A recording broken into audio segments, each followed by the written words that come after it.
hayatımın yarısı.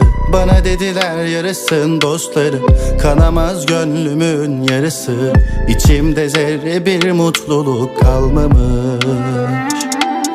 Sevdam alnımın yazısı, gelmesen de beklerim yolları. Bitmez gidenlerin yalanı, mezarlıklarda da yer kalmamış. Bari bu gece sabrımı zorlama, gelirim biliyorsun nedenini sormadan. Gözünün rengi yansımış bulutlara, öldürdün artık nabzımı yoklama. Öldürdün artık nabzımı yoklama.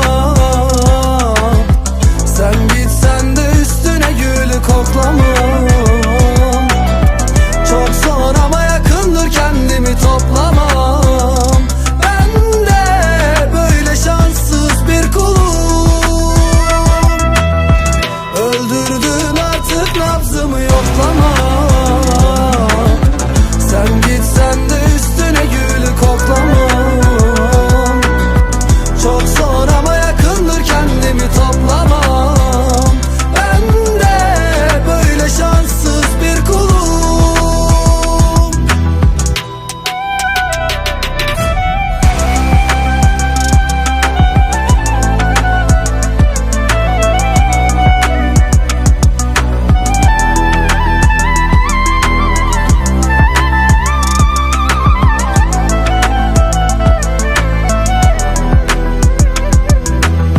Bari bu gece sabrımı zorlama,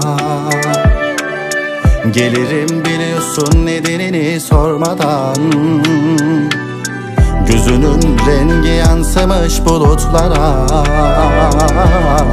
öldürdün artık nabzımı yoklama.